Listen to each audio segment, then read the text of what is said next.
ये current affairs है। ये स्पेसिफिकली यूपी पीसीएस के पर्पज से बनाया गया है, ठीक है। तो यूपी पीसीएस जिस तरह के करंट अफेयर्स पूछता है उसको ध्यान में रखते हुए मैंने अलग अलग सोर्सेज से ये इसमें रखा है, ठीक है। बहुत सारे सोर्सेज हैं, जैसे आप वो दृष्टि की पढ़ते हो, आई दृष्टि वाली, ठीक है। पीसीएस की कई सारी मैगजीन्स आती हैं, तो उनसे ही निकाल निकाल के ये सब मैंने रखा है, ठीक है। तो अगर आप दे रहे हैं पीसीएस इस बार तो ये हेल्प कर सकता है। चलिए देखते हैं।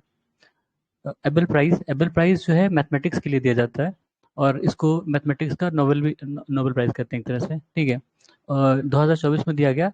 माइकल तालाग्रैंड, ये फ्रांस के थे, ठीक है, फ्रांस के हैं माइकल तालाग्रैंड। हम्म, ठीक है माइकल। फिर this award is being given since 2000, 2003, ठीक, 2003 से दिया जा रहा है। इसको देता कौन है? Norwegian academy of science and letters. वैसे ये इतना कम इसमें पूछते तो नहीं है, लेकिन आजकल जिस तरह से क्वेश्चन फ्रेम किए जा रहे हैं कोई भरोसा नहीं है, ठीक है। फिर है Om shape temple to house 12 Jyotirlinga. ये कहाँ पे बना? ये राजस्थान में है, जद्दन विलेज, पाली डिस्ट्रिक्ट, राजस्थान, ठीक है। ओम शेप में बना हुआ है और उसमें 12 ज्योतिर्लिंग हैं और 108 1008 आइडल्स हैं शिवा, मतलब शिव भगवान के, ठीक है। फिर नेशनल यूथ पार्लियामेंट फेस्टिवल 2024, ये कहाँ पे हुआ? इसका थीम क्या थी? दिल्ली में हुआ था, ठीक है, इसलिए लिखा नहीं, जो दिल्ली में हुआ उसको नहीं लिखा है, अगर कहीं और होता तो लिख देते हैं। थीम, इसकी थीम क्या थी? Young voices engage in empower of nations transformation, ठीक है। Empower for, sorry, organise by Ministry of Youth Affairs and Sports. इसमें 29 स्टेट और यूटीज ने पार्टिसिपेट किया, और 87 विनर थे अलग अलग स्टेट से, ठीक है।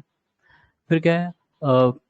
European free trade agreement association. European free trade association आपने कई बार नाम सुना है। इसमें कौन कौन सी कंट्रीज हैं? ये इसलिए इंपॉर्टेंट है क्योंकि इसका एग्रीमेंट इंडिया के साथ हुआ, ठीक है, इसलिए ये भी जान लेते हैं कि इसमें कौन कौन सी कंट्रीज हैं। जैसे ईयू है, ठीक है, यूरोपियन यूनियन, उसके अलावा भी वहाँ पे संस्थाएं हैं कुछ यूरोपियन कंट्रीज की अलग से। तो इसमें 4 कंट्रीज हैं, आइसलैंड, लाइकनस्टीन और नॉर्वे, स्विट्जरलैंड, ठीक है। ये 4 कंट्रीज हैं, इनका अलग ग्रुप है, यूरोपियन फ्री ट्रेड एसोसिएशन, ठीक है। इनका मतलब इंडिया और ईएफटीए का ट्रेड इकोनॉमिक पार्टनरशिप एग्रीमेंट हुआ है, लास्ट ईयर हुआ था, ठीक है। जिसमें 100 बिलियन, ऑब्वियस बात है, डॉलर, $100 बिलियन एफडीआई का अगले 15 साल में इन्वेस्टमेंट की बात हुई है कि इंडिया में वो इतना एफडीआई लाएंगे, $100 बिलियन 15 सालों में, और करीब करीब 10 लाख डायरेक्ट जॉब्स क्रिएट करेंगे इंडिया के लिए, इंडिया में, ठीक है। Second page, next. India you, हाँ, और भी कई सारे मैंने, मतलब और भी जितने पार्टनरशिप हुई है इंडिया के साथ, इंडिया और अलग कंट्रीज के साथ, वो भी मैंने लिख दिया कि कंफ्यूजन ना हो, या अगर पूछ लें तो आप बता पाएं। जैसे इंडिया और यूएई का हुआ था, ठीक है, comprehensive economic partnership agreement. India Australia का हुआ था ECTA, economic cooperation and trade agreement, ठीक है, economic cooperation and trade agreement. India South Korea का हुआ था सीपा, ठीक है, सीपा, ये कंप्रिहेंसिव इकोनॉमिक पार्टनरशिप एग्रीमेंट, ठीक है। फिर इंडिया सिंगापुर का भी सीपा हुआ था, इंडिया जापान का भी सीपा हुआ था, India ASEAN free trade area, ठीक है, और India Pacific trade agreement, Asia Pacific trade agreement, इसमें इंडिया भी है, ठीक है। एशिया पैसिफिक ट्रेड एग्रीमेंट में इंडिया भी है, उसके अलावा कौन कौन से हैं? Bangladesh, Laos, China, Mongolia, South Korea, Sri Lanka, ठीक है, ये सारे कंट्रीज हैं। इंडिया और मॉरिशस का जो था वो भी comprehensive economic cooperation and partnership agreement, ठीक है। ये सारे अलग अलग इंडिया के एग्रीमेंट हैं जिसमें इंडिया है। इसमें तो चलो और भी कंट्रीज हैं, इन बाकी सब जो है बायलेटरल हैं और उनके कुछ नाम है स्पेसिफिक, ठीक है।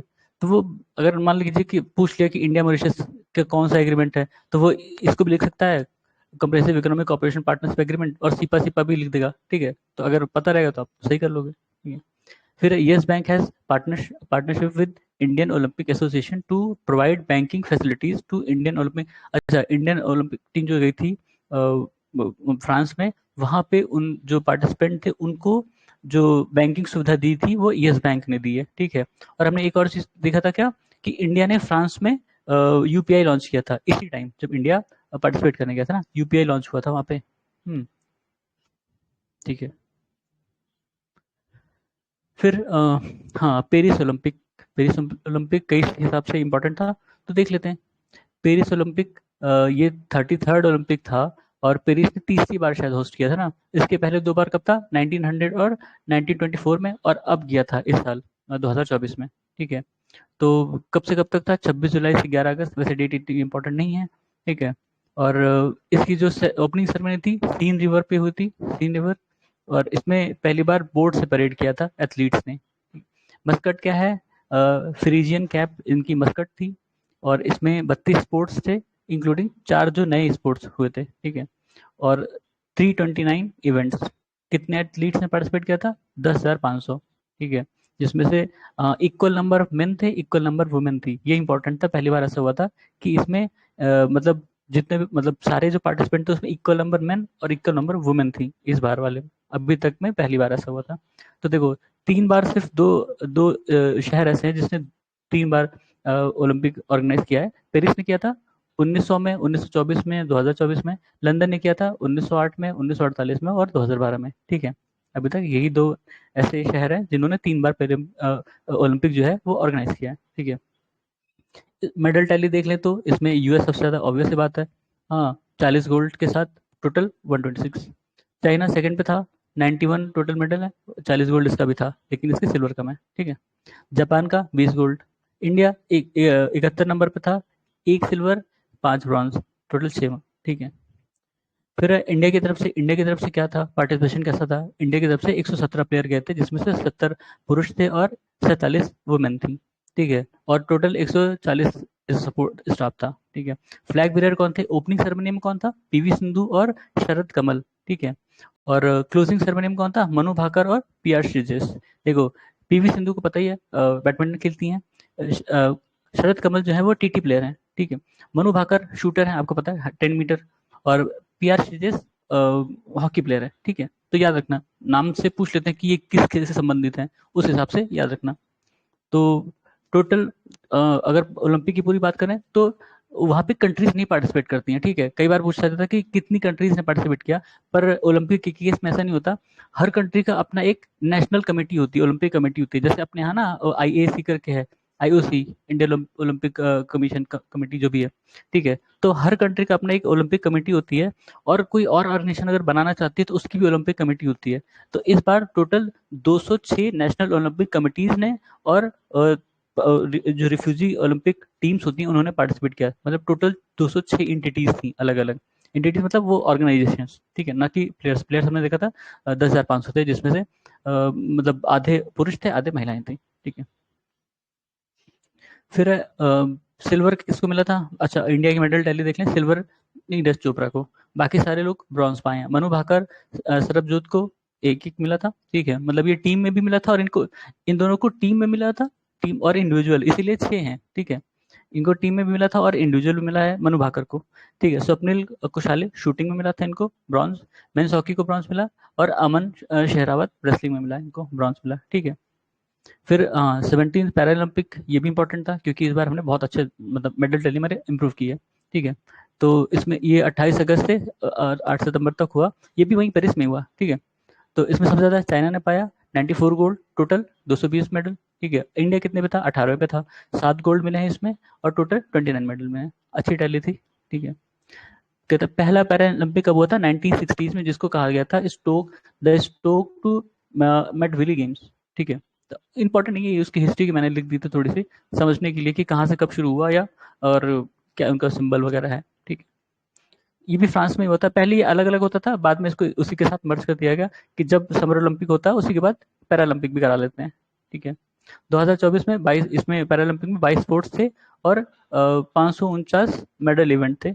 4,400 एथलीट्स ने पार्टिसिपेट किया था, बस इतना ही इसमें इंपॉर्टेंट है। वैसे इसमें पूछते नहीं है। हाँ, ये पूछ लेते हैं कि मतलब जैसे इंडिया से जो प्लेयर है, अब उनका नाम इसमें लिखा नहीं, क्योंकि बहुत सारे हैं, ठीक है। तो वो आपको देखना पड़ेगा कि इसमें जो गोल्ड पाए हैं वो किस मतलब किस उससे स्पोर्ट्स से रिलेटेड थे, ठीक है, जिनको गोल्ड मिला है खासकर, ठीक है। फिर हाँ, ये गोल्ड मैंने लिख दिया है, चलो ठीक है। हाँ, गोल्ड किसको मिला? प्रवीण कुमार हाई जंप में, नवदीप जेवलिन में है, और सुमित सुमित अंटिल जेवलिन में है। तो ये एथलीट हैं। और धर्मवीर किस में? क्लब थ्रो, वो एक फेंकते हैं ना उठा के, वैसा कुछ है। हरविंदर सिंह आर्चरी में मिला है। कुमार नितेश को बैडमिंटन में मिला है। अवनी लेखरा को शूटिंग में मिला है। ये इन लोगों को गोल्ड मिला है, ठीक है। तो ये नाम इसलिए इंपॉर्टेंट है क्योंकि इनको गोल्ड मिला है, प्लस आप ये देख लेना कि किस स्पोर्ट्स से एसोसिएटेड है, ठीक है। आजकल ऐसे क्वेश्चन जरूर पूछते हैं कि जिसमें आप कंफ्यूज होता हो या जिसको इग्नोर कर दो, तो इस पे जरूर ध्यान देना कि किसको गोल्ड मिला है और वो किस स्पोर्ट से रिलेटेड है, ठीक है। फ्लैग बेरर कौन थे इसमें, मतलब ये पैरालंपिक की बात हो रही है। भाग्यश्री यादव ओपनिंग में, भाग्यश्री यादव और सुनील अल्टिन थे, और क्लोजिंग में प्रीति पाल और हरविंदर सिंह। ठीक है, हरविंदर हमने देखा आर्चरी से रिलेटेड है। प्रीति पाल को शायद मेडल नहीं मिला था, पता नहीं, शायद ब्रॉन्ज पाई थी, याद नहीं है। India sent 84 athletes competing across 12 sports. ठीक है, ये तो वहाँ का था।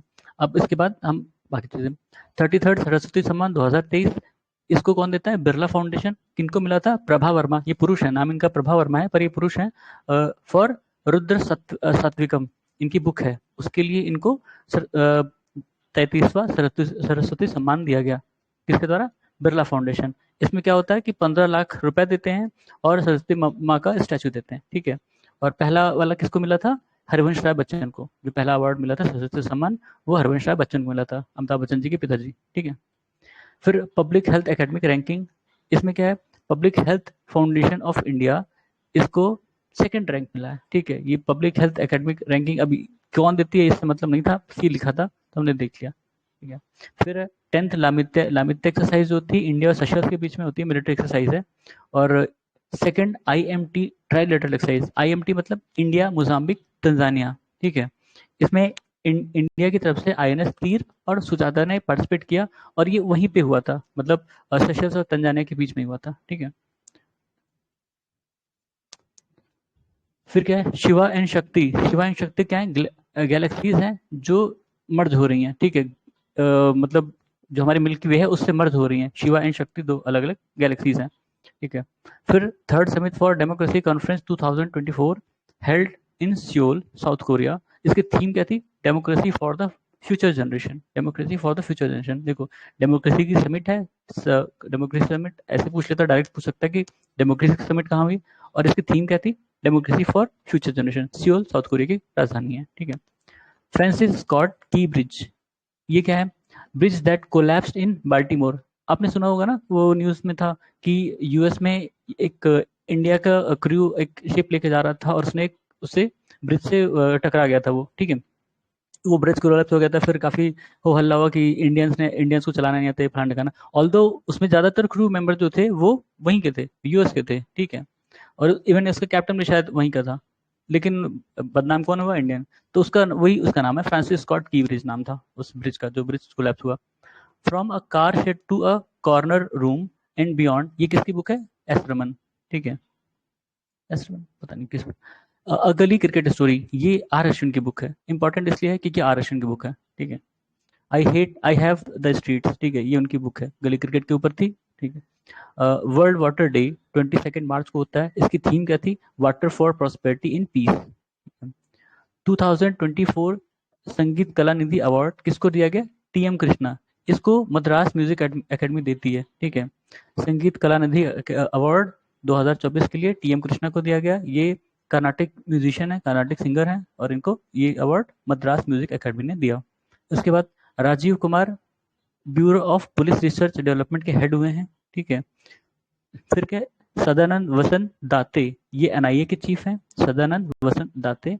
पीयूष आनंद, ये NDRF के चीफ हुए हैं। ठीक है, अब उतना नहीं पूछते हैं, लेकिन कभी कभी पूछ लेते हैं कि हमारे जो इंपॉर्टेंट ऑर्गेनाइजेशन उनके जो चीफ हुए हैं या अपॉइंट हुए हैं, तो इसलिए मैंने लिख दिया। राजीव कुमार जो BPRD के हेड हैं, सदानंद वसंत दाते ये NIA के चीफ हैं, और पीयूष आनंद ये NDRF के चीफ हैं। ठीक है,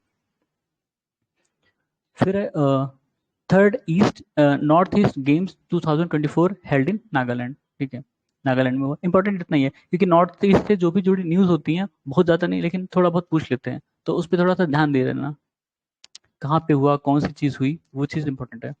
फिर मेघायान 24, ये क्या है, meteorological and oceanographic seminar organise at southern naval command Kochi में। ठीक है, इसका थीम क्या था, at the front line of climate action, मेघायान। ठीक है, मेघायान।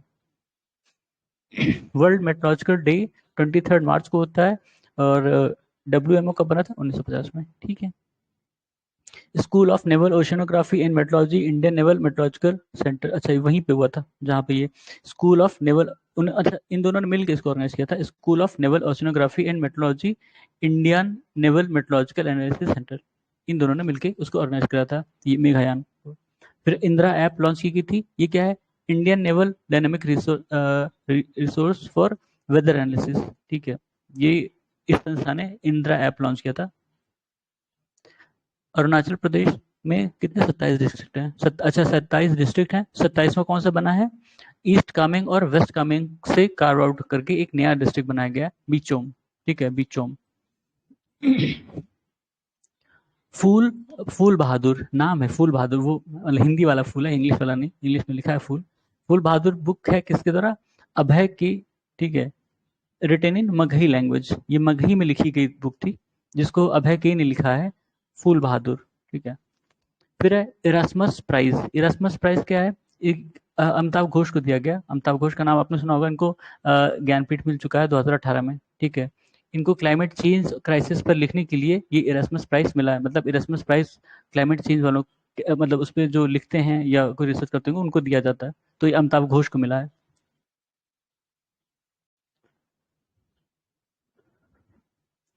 फिर है पंकज अडवाणी। पंकज अडवाणी का नाम सुना होगा आपने, वो बिलियर्ड्स खेलते हैं इंडिया की तरफ से, कई बार अवार्ड जीतने अक्सर नाम में आते हैं, तो इनको हॉल ऑफ फेम में इंट्रोड्यूस किया गया, इंडक्ट किया गया, ठीक है, हॉल ऑफ फेम में बिलियर्ड्स के। कहाँ पे? शांगरो सिटी, चाइना, ठीक है। फिर उनके साथ और मतलब और भी लोग जिनको हॉल ऑफ फेम में रखा गया है उसके लिए, मतलब ये तो बिलियर्ड्स के थे, हमारे यहाँ टेनिस से 3 लोग गए हैं। कौन? विजय अमृतराज, लिएंडर पेस और Richard Evans. Richard Evans India के नहीं है, मतलब विजय अमृतराज और लिएंडर पेस हैं, इनको international tennis hall of fame में इंडक्ट किया गया, ठीक है। जेंडर इनइक्वलिटी इंडेक्स 2022, इसको किसने रिलीज किया? यूएनडीपी ने। और इंडिया की रैंक इसमें कितनी है? 108, 193 कंट्रीज में से, ठीक है।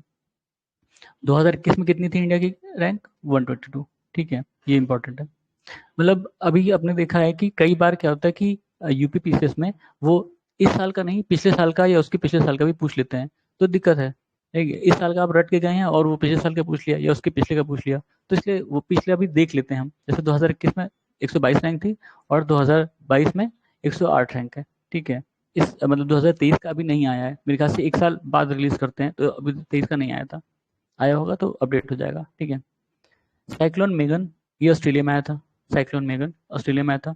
ऑर्डर ऑफ ड्रू गिलेप्पो, ये हाईएस्ट अवार्ड है भूटान का, जो अपने पीएम मोदी को दिया गया, ठीक है, उन्होंने पीएम मोदी को दिया ये अवार्ड। और भी कई अवार्ड पीएम मोदी को दिए गए हैं, उनके अलग अलग नाम है, हम वो देख लेते हैं किस कंट्री के हैं और क्या नाम है उनका। Order of Saint Andrews the Apostle, ये रशिया का है। Grand Cross of the Order of Honour, Greece का है। Grand Cross of the Legion, France का है। Order of the Nile, Egypt का है। इबुकल इबुकल अवार्ड रिपब्लिक ऑफ पलाऊ का है, पलाऊ एक पलाऊ आइलैंड है, ठीक है। ऑर्डर ऑफ लोगोहू, ये पपुआ न्यू गिनी का है। लीजन ऑफ मेरिट, ये यूएसए का है। ये सारे अवार्ड पीएम मोदी को मिले हैं, ठीक है, मतलब उनकी तरफ से जो नागरिकों को दिए जाते हैं, ठीक है। ये हमने देखा कि भूटान का था, ठीक है। और भी कंट्रीज को मिले होंगे तो पर वो उन्हीं के नाम पे था इसलिए नहीं लिखा, पर ये अवार्ड जैसे इनका अलग नाम है तो इसलिए लिख लिया। ऐसे करके के शायद 15 अवार्ड हैं उनको मिले हैं जो पिछले 8-10 सालों में। हाँ ये भी है, देखो, king Hamid order of Renaissance, ठीक है, king Hamid order of Renaissance, ये बहरीन का है। ऑर्डर ऑफ इजुद्दीन, निशान इजुद्दीन, ये मालदीव का है। ऑर्डर ऑफ गाजी अमीर अमानुल्लाह खान, ये अफगान का है, इतना लंबा नाम है भाई। ऑर्डर ऑफ किंग अब्दुल अजीज, ये सऊदी अरबिया का है। और ऑर्डर ऑफ जैद अवार्ड, ये यूएई का है। तो ये सारे अवार्ड उनको मिले हैं, उनकी मतलब अलग अलग कंट्रीज ने सिविलियन हाईएस्ट सिविलियन अवार्ड उनको दिया है, ठीक है। फिर ह्यूमन डेवलपमेंट इंडेक्स, ये यूएनडीपी पब्लिश करती है, और इंडिया की रैंक 134th है 193 कंट्रीज में से। अभी हमने क्या देखा था? अच्छा वो जेंडर था, ठीक है, जेंडर इनइक्वालिटी था, ये यूएनडीपी का ह्यूमन, ठीक है, ह्यूमन डेवलपमेंट इंडेक्स, इसमें इंडिया की रैंक 134th है 193 कंट्रीज में से। फिर Agni 5 missile equipped M I R V का मतलब होता है multiple independently targetable re entry. इसमें क्या होता है ना कि जैसे जो मिसाइल छोड़ी गई वो पहले ऊपर जाती है, इनकी ट्रेजेक्ट्री इस तरह होती है इन मिसाइल्स की, ठीक है, ऊपर जाती हैं फिर नीचे आती हैं। तो जब ये वापस आती रहती है तो ये कई सारे टारगेट को एक साथ टारगेट कर सकती है, ठीक है, उसमें कई सारे वॉरहेड होते हैं अलग अलग, और वो सबको अलग अलग हिट कर सकती है, ठीक है। फिर पुष्पक, पुष्पक क्या है? इंडिया ने एक रियूजेबल लॉन्च व्हीकल बनाया, इसरो ने, ठीक है, इसरो ने बनाया और उसको सक्सेसफुली टेस्ट किया। कहाँ पर? अ, चेल्लाकरी, चेल्लाकरी शायद, अब पता नहीं प्रोनाउंसिएशन मुझे नहीं आ रही, कर्नाटक में, ठीक है। एरोनॉटिकल टेस्ट रेंज उनकी जो है चेल्लाकरी कर्नाटक में, उन्होंने टेस्ट किया पुष्पक को। पुष्पक एक रियूजेबल लॉन्च व्हीकल है, इस पे बहुत काम हो रहा है, हर कंट्री लगभग काम कर रही है जो भी स्पेस रिसर्च में है, वो रियूजेबल लॉन्च व्हीकल बनाने की कोशिश कर रही है। तो ये इंडिया की तरफ से एक कोशिश है, ठीक है। पोखरा, पोखरा क्या है? नेपाल की ऑफिशियल टूरिज्म कैपिटल है पोखरा, ठीक है। नेपाल की ऑफिशियल टूरिज्म कैपिटल है, उनकी कैपिटल वैसे काठमांडू है, लेकिन ये टूरिज्म कैपिटल है पोखरा। साहित्य अकादमी अवार्ड 24 भाषाओं में दिया जाता है, ठीक है, जिसमें से 22 जो है शेड्यूल लैंग्वेज है, और 2 कौन सी हैं? राजस्थानी और इंग्लिश, ठीक है। ये साहित्य अकादमी अवार्ड दिया जाता है। फिर क्या है? वुमेन प्रीमियर लीग 2024, इसको आरसीबी ने जीता। इंपॉर्टेंट नहीं था पर लिख लिया क्योंकि स्पोर्ट्स से रिलेटेड था, और क्योंकि वुमेन का है तो इसलिए लिख लिया, और कोई वजह नहीं थी। वैसे पूछते नहीं है, मतलब वुमेन प्रीमियर लीग या आईपीएल के बारे में क्वेश्चन नहीं आते नॉर्मली, ठीक है, लेकिन लिख लिया, ठीक है। उन्नति 2024, उन्नति का क्या मतलब है? उत्तर पूर्व ट्रांसफॉर्मेटिव इंडस्ट्रियलाइजेशन स्कीम, ठीक है। इसको कैबिनेट ने अप्रूव किया है 10 साल के लिए, जो नॉर्थ ईस्ट रीजन है वहाँ पर इंडस्ट्री को डेवलप करने के लिए और लोगों को एम्प्लॉयमेंट प्रदान करने के लिए, ठीक है, उन्नति। फिर liberal democracy index, V-Dem, V-Dem को कौन पब्लिश, वीडेम ने क्या पब्लिश किया? लिबरल डेमोक्रेसी इंडेक्स, इंडिया को 104 रैंक पर रखा है, ठीक है, 104। सेलर टनल, सेलर टनल आपने नाम सुना होगा, कहाँ पे है ये? मतलब तवांग में, तवांग कहाँ पे? अरुणाचल प्रदेश, ठीक है। ये दुनिया की लॉन्गेस्ट बाई लेन टनल है, ठीक है, बाई लेन मतलब 2 लेन है, ठीक है। दुनिया की सबसे लंबी बाईलेन टनल है, जो बालीपुरा को और बालीपुरा से वैसे तवांग को जोड़ती है। अब इतना डिटेल जानने की जरूरत नहीं है, बस ये समझ लेना कि ये अरुणाचल प्रदेश में है और दुनिया की लॉन्गेस्ट बाईलेन टनल है, ठीक है। शिला लेक के नाम पे उसका शिला टनल पड़ा है, ठीक है। आईएसए मेंबर्स, ये इंपॉर्टेंट था, ठीक है। 119 ने साइन किया है, 101 ने रेटिफाई किया है, ठीक है। मतलब प्रेजेंटली 101 कंट्री हैं। जो साइन होता है जरूरी नहीं कि वो उनको मेंबर नहीं कहा जाता। अगर किसी ने एग्रीमेंट साइन कर दिया तो वो मेंबर ऑटोमेटिकली नहीं हो जाते जब तक वो रेटिफाई ना करें। तो उस 119 साइन मेंबर में से 101 ने ही रेटिफाई किया है, ठीक है। 101 वाला कौन सा है? नेपाल है। 100 कौन था? पैराग्वे है। और स्पेन कौन सा? 99, ठीक है। बस इतना समझो, बाकी तो कैपिटल ऑफ कैमरून, अच्छा, कौन सा? योंदे डिक्लेरेशन। योंदे डिक्लेरेशन क्या है? इसमें 11 अफ्रीकन कंट्रीज है जिन्होंने मलेरिया को खत्म करने के लिए वो लिया, ठीक है, प्लेस लिया एक तरह से। Signed by 11 African countries to end malaria deaths, ठीक है। योंदे कहाँ है? कैमरून की राजधानी है, ठीक है। These 11 African countries account for over 70% of global malaria burden, ठीक है। तो ये जो 11 कंट्रीज हैं, ये दुनिया भर की जो मलेरिया होता है उसमें से 70% मलेरिया केसेस यहीं पे होते हैं, मलेरिया डेथ्स, ठीक है, मलेरिया डेथ। मलेरिया की कौन कौन सी वैक्सीन आई हैं, ठीक है। इसमें इंपॉर्टेंट ये भी है कि इंडिया की तरफ से भी एक वैक्सीन डेवलप की गई है, ऑल्दो मदद से डेवलप की है, लेकिन ठीक है। तो मॉस्क्यूरिक्स, आपने सुना होगा मॉस्क्यूरिक्स, इसको आरटीएस ये जो नाम है जरूरी नहीं है, मॉस्क्यूरिक्स याद रखना, ठीक है। ग्लैक्सो स्मिथ क्लीन, जीएसके ने डेवलप किया था 1986 में। इसको अप्रूवल बहुत बाद मिला, लेकिन ये डेवलप हो चुकी थी 1986 में। मैट्रिक्स MR2 1, ठीक है, मैट्रिक्स या मैट्रिक्स ही समझ लेना इसको। ऑक्सफोर्ड और सीरम इंस्टीट्यूट ने बनाया, ऑक्सफोर्ड ने डेवलप किया है, सीरम इंस्टीट्यूट जो पुणे में है अपने यहाँ, वो इसको मैन्युफैक्चर कर, ठीक है। फिर प्रो C6C, इसको इसको स्टेटन सीरम इंस्टीट्यूट बना रही है, ठीक है। तो 3 है, ठीक है, 3 है, ये बेसिकली 3 है, मॉस्क्यूरिक्स, मैट्रिक्स और प्रो C6C। फिर इंडो पैसिफिक इकोनॉमिक फ्रेमवर्क, जिसको IPEF भी कहते हैं, इसको यूएस ने शुरू किया था, उनका इनिशिएटिव था। इंडिया ने इसकी जो अलग अलग पिलर हैं उनको ज्वाइन किया है, ठीक है। तो इंडिया ने कौन सा ज्वाइन किया है?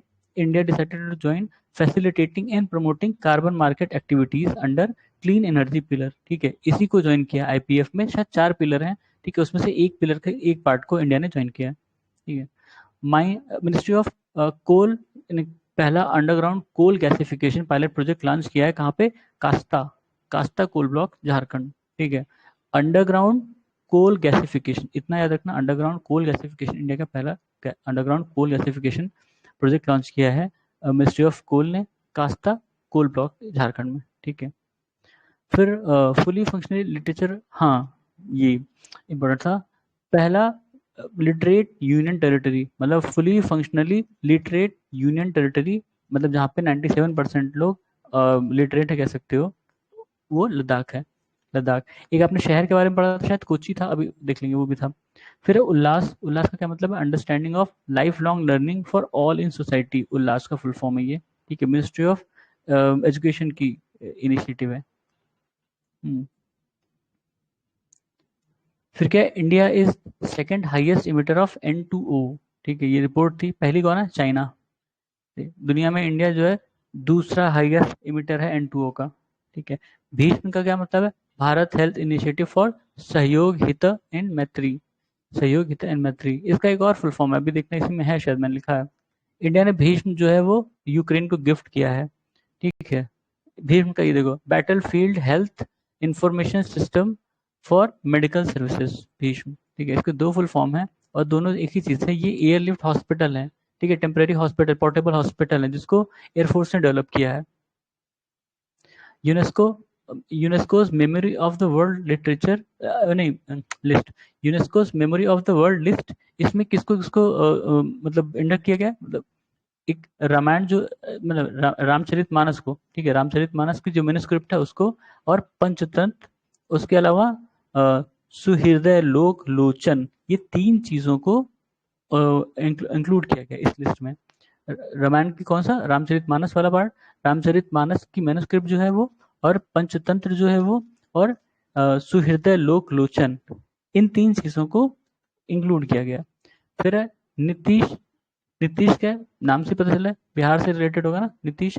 Nitish devised by Bihar government to prevent casualties due to thunderbolt, cyclone and other natural disaster, ठीक है। ये एक डिवाइस है बिहार गवर्नमेंट लॉन्च की है, नीतीश नाम से आप गेस कर सकते हैं। इंटरनेशनल वुमेन्स डे 8 मार्च को था। थीम कितनी थी? थीम क्या थी? Invest in women accelerate progress, ठीक है।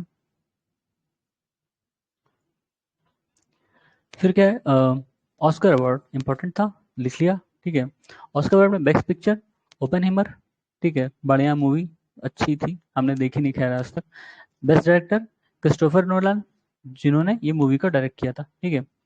फिर best actor Cillian Murphy, Cillian Murphy इसके इसी के एक्टर थे, ठीक है, ओपेनहाइमर में।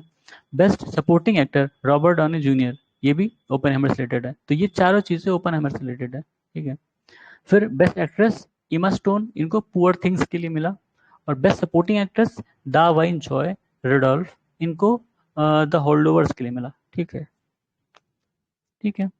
उसके बाद 42nd रणजी, नहीं मुंबई ने 42वीं बार ट्रॉफी जीती है, रणजी ट्रॉफी जीती है। इस बार हराए किसको? विदर्भा को, ठीक है।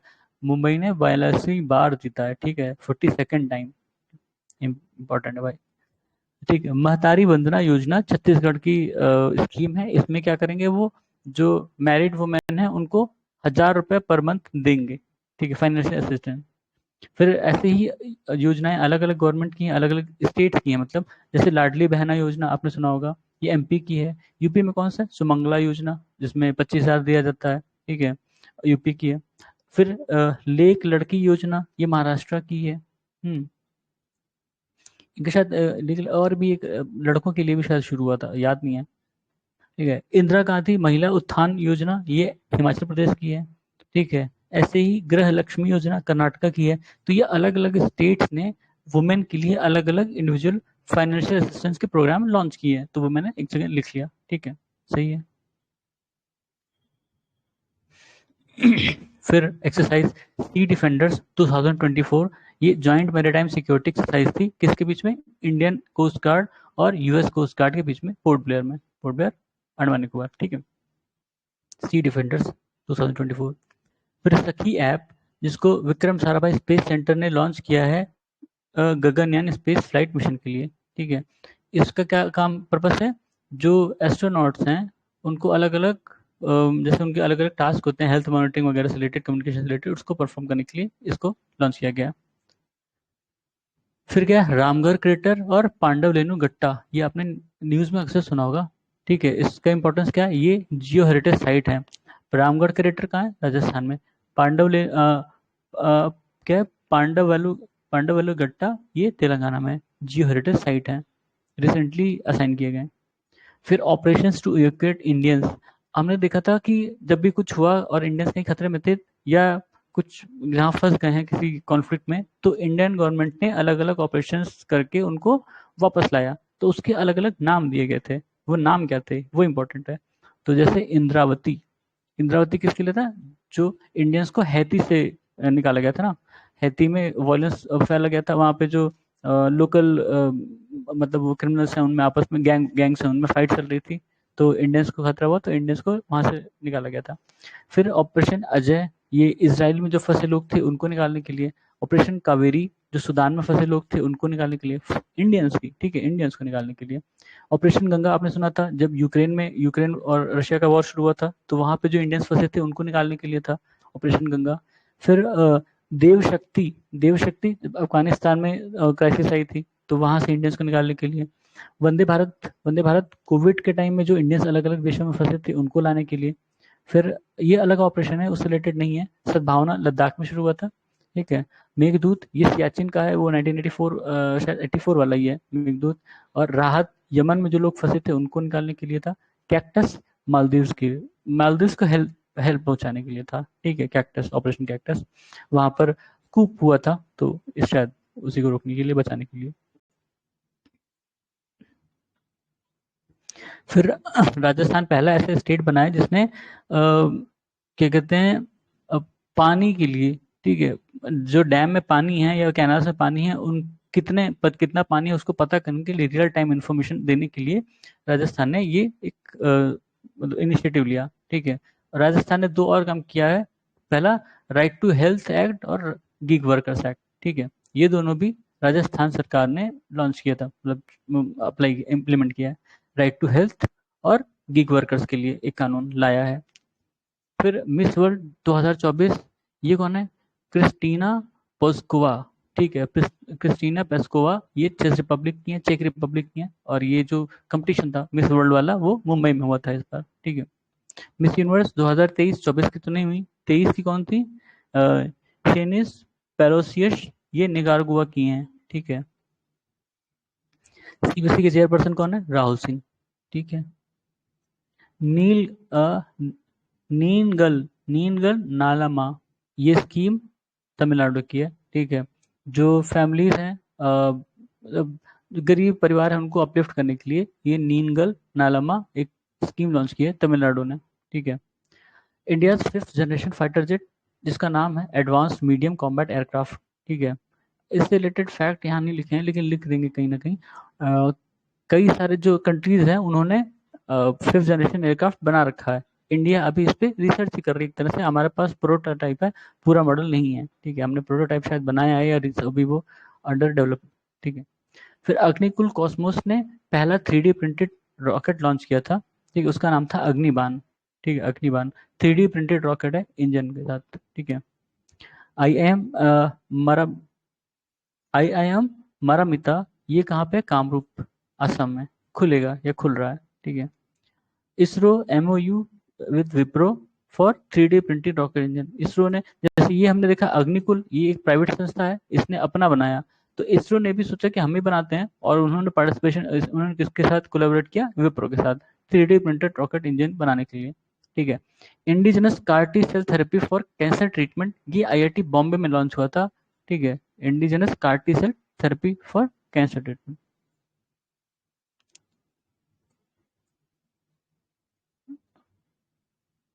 फिर क्या है? आयुर्वेदिक कैफे, ये कहाँ लॉन्च हुआ है? दिल्ली में।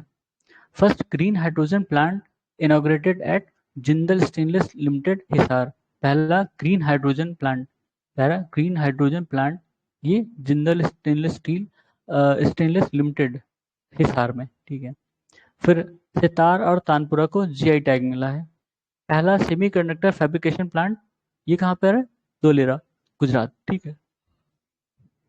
आईएनएस आईएनएस अरण्य और आईएनएस अक्षय, ये anti submarine warfare shallow watercraft हैं, शिप्स हैं, ठीक है।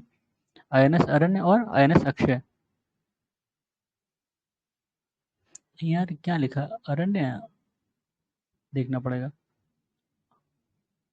अग्रय है शायद, अग्रय और अक्षय।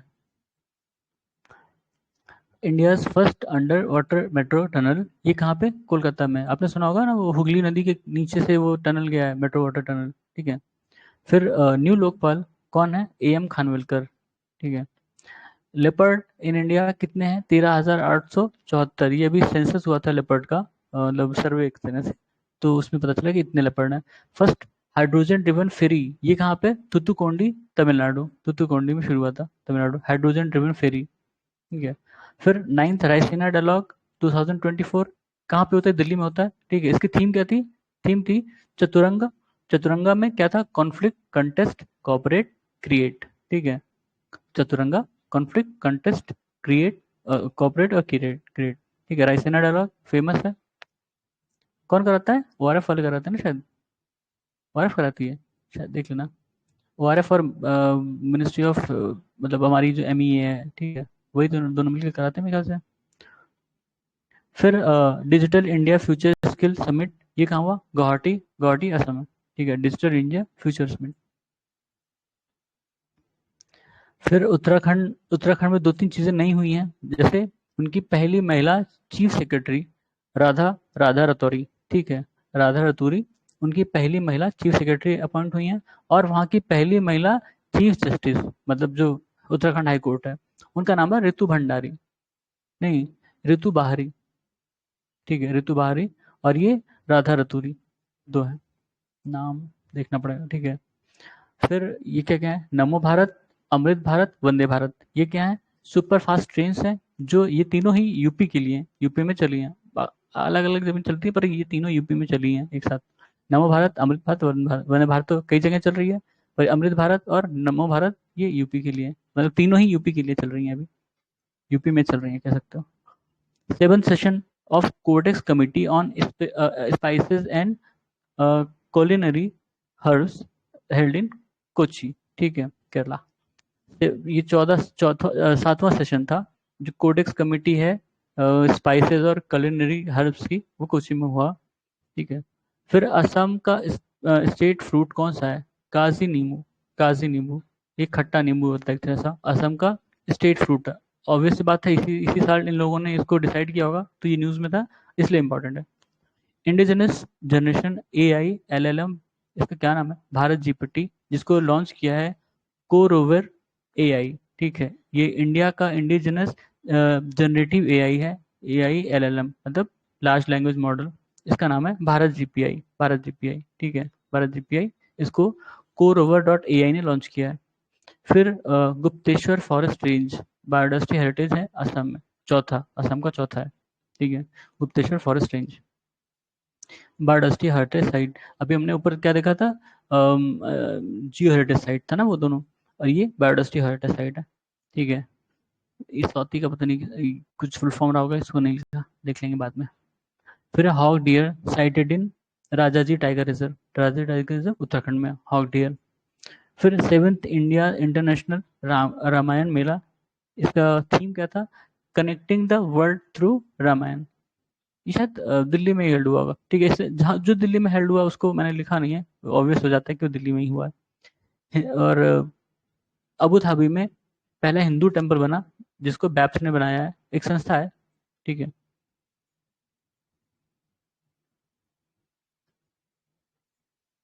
फिर क्या है? थिएटर फेस्टिवल भारत रंग महोत्सव फरवरी में हुआ, और ये कच्छ में हुआ था, गुजरात। ठीक है, थिएटर फेस्टिवल भारत रंग महोत्सव। Mobile bridge system by DRDO, इसका नाम क्या है? सर्वत्र मोबाइल ब्रिज सिस्टम है ये, एक तरह से। मोबाइल ब्रिज मतलब कि मोबाइल मतलब ब्रिज नहीं। ठीक है, मतलब उसको कहीं भी ले जाके आप ब्रिज बना सकते हो, मतलब कोई भी कुछ क्रीक है वहां पे ब्रिज बना के चढ़ जाओ उधर।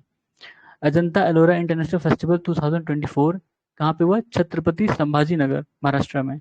Ajanta Ellora international festival, obviously नाम है तो वो महाराष्ट्र में हुआ होगा। फिर Indian Institute of Mass Communication in New Delhi is deemed to be university. ठीक है, ये आईआईएमसी है, ये अब डीम टू बी यूनिवर्सिटी हो गया है, नई दिल्ली में है। ठीक है। फिर इंटरनेशनल पर्पल फेस्ट, ये गोवा में हुआ। ठीक है, इंटरनेशनल पर्पल फेस्ट 2024 गोवा में हुआ। फिर एक्सपोस्ट, ये इसरो ने जो एक्सरे होती है सेलेस्टियल सोर्सेज से, मतलब कोई भी सेलेस्टियल सोर्स है वो एक्सरे रिलीज करती है, ठीक है। तो उसको स्टडी करने के लिए इसरो ने ये एक्सपोस्ट लॉन्च किया है PSLV C58 की मदद से, ठीक है। फिर दृष्टि 10 स्टार लाइनर, ये एक तरह का UAV है जिसको अडानी ग्रुप ने इंडियन नेवी को गिफ्ट किया, ठीक है। दृष्टि 10 स्टार लाइनर अडानी ग्रुप ने इंडियन नेवी को गिफ्ट किया। फिर इंटरनेशनल कैमल फेस्टिवल, नाम से ही पता चला राजस्थान में होगा, राजस्थान में कहाँ, बीकानेर में, ठीक है। डार्क स्काई पार्क, ये पेंच टाइगर रिजर्व जो महाराष्ट्र वाला है, ठीक है, ना कि MP वाला। MP में भी इसका पार्ट है, उसको भी पेंच टाइगर रिजर्व ऐसे ही कुछ कहते हैं, या पेंच नेशनल पार्क जो भी होगा। पर ये महाराष्ट्र वाले में जो है उसको ही डार्क स्काई पार्क घोषित किया गया। इंडिया का पहला, एशिया का पांचवा है, ठीक है।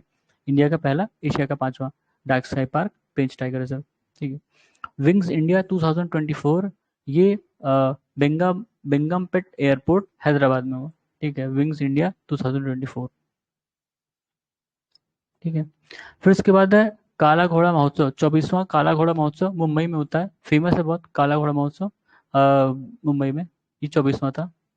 फिर मोह जूज बफेलो फाइट, मोह जूज असम में होते हैं, बफेलो फाइट हर रीजन का हमने देखा था। जैसे कंपाला कंपाला करके कर्नाटक में था, ठीक है। ऐसे ही वो बफेलो फाइट है वो, ठीक है। और वहां पे तो जो तमिलनाडु में होता था वो तो बुल फाइट है, ठीक है। फिर 9th पक्के नागा हॉर्नबिल फेस्टिवल 2024, ये अरुणाचल प्रदेश में होता है। नाम इसका नागा हॉर्नबिल फेस्टिवल है, पर ये हुआ अरुणाचल प्रदेश में। कई लोग सोच लेते हैं कि नागालैंड, पर नहीं भाई, अरुणाचल प्रदेश में हुआ। नॉर्थ ईस्ट नेचुरोपैथी हॉस्पिटल कहाँ पे खुला, डिब्रूगढ़, असम, ठीक है। असम की राजधानी क्या है, बाद में बताना। असम की राजधानी गुवाहाटी नहीं है, याद रखना। Melanistic tiger safari Similipal tiger reserve, ठीक है। Melanistic tiger safari Similipal tiger reserve Orissa में। यूनिवर्सल AI यूनिवर्सिटी, ये कहाँ पे, मुंबई में, 2009 में खुली थी। इसको शुरू में नाम दिया था यूनिवर्सल बिजनेस स्कूल, ठीक है। राधा कृष्णन कमेटी, ये किसके लिए, जो NTA जो नेशनल टेस्टिंग एजेंसी है उसके स्ट्रक्चर और वर्किंग में रिफॉर्म के लिए और एग्जामिनेशन प्रोसेस को इम्प्रूव करने के लिए ये राधा कृष्णन कमेटी बैठाई गई, ठीक है, याद रख लेना, इंपॉर्टेंट है। फिर राजीव गौबा, उनकी उनके द्वारा जो कमेटी है किसके लिए, LGBTQIA+ के इश्यूज के लिए, ठीक है। सुप्रियो चक्रवर्ती केस के बाद ये राजीव गौबा कमेटी बैठाई गई है, ठीक है। और हाँ, राजीव गौबा लेड एक और केस है, राजीव गौबा वाला मतलब कमेटी है वो, जो शेड्यूल कास्ट है उनके सब क्लासिफिकेशन के लिए भी। तो राजीव गौबा दो कमेटी को हेड कर रहे हैं, एक LGBTQ वाले के लिए और एक जो शेड्यूल कास्ट का सब क्लासिफिकेशन है, इन दोनों, ठीक है। ठीक है, तो इसमें यही तक था। धन्यवाद।